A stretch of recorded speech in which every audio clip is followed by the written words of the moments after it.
Good evening. My name is John Pollard, and this is Basketball Tonight.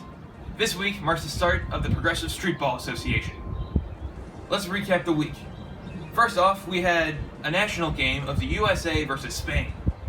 And the US destroyed Spain with a score of 73-15. Unfortunately for Spain, they put their possessions Cuba, the Philippines, and Puerto Rico on the line and lost them. They have been officially traded to the US and will remain there for quite some time. Next, we have Russia versus Japan.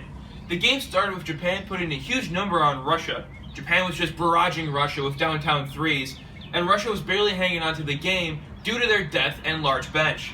That's when special guest referee Theodore Teddy Roosevelt called the game. The controversy was that he declared it a tie even though Japan had an advantage. Now we go to Finest, who was standing by on the sidelines. Thank you, Pollard. I'm here with President Teddy Roosevelt. So we would like to know, why did you stop the game even though the Japanese were the clear winners? And there were only 2 minutes left in the fourth quarter. Could you explain? It was getting a little heated out there, and I think we needed peace on the court. So even though we all knew the Japanese were going to win, and there were only 2 minutes left, you decided you just best thing to do was just go in there and cancel it? I thought it was the safest thing. Okay, all right, we appreciate that. Well, you've just been awarded Referee of the Week. First week ever. Congratulations. I feel as strong as a bull moose right now. Stop it. Now, moving on to some one-on-one action, we have Teddy Roosevelt going against John Pierpont Morgan. Roosevelt was putting up quite an effort to destroy Morgan's trusted defense. Morgan's influence around the rim was clearly felt, but Roosevelt managed to overcome the odds and defeat the Morgan trust. Let's look at some highlights. JP Morgan takes the ball up, dribbles around, and puts up the basket with his trusted offense.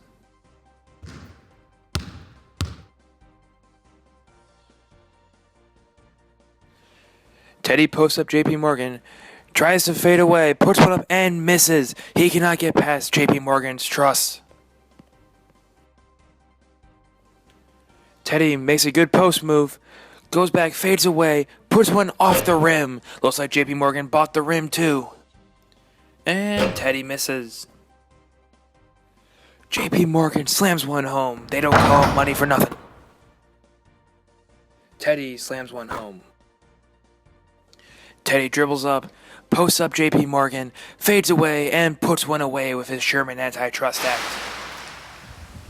Now some more one-on-one action. We have William Howard Taft against Woodrow Wilson. The interesting part is that Teddy Roosevelt came out of nowhere and split the fans between Taft and himself, which gave Wilson the opportunity to go ahead and win. Let's look at some highlights.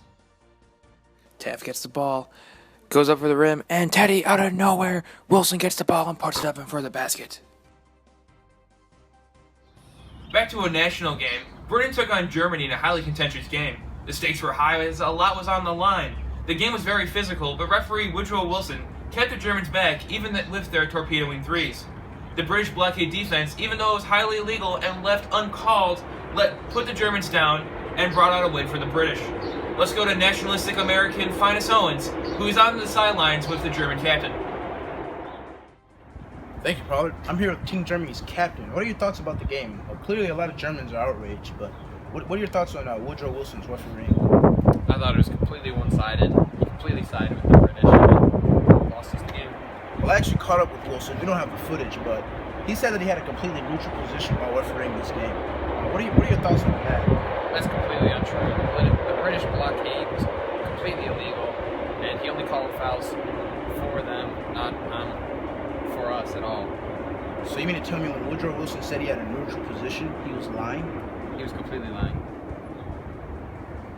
Back to you, Pollard. That brings us to the end of our broadcast today. Next week, America becomes a major powerhouse and takes center stage, but their roaring defense won't last long. For Finest Owens, I'm John Pollard. Thank you, and God bless America.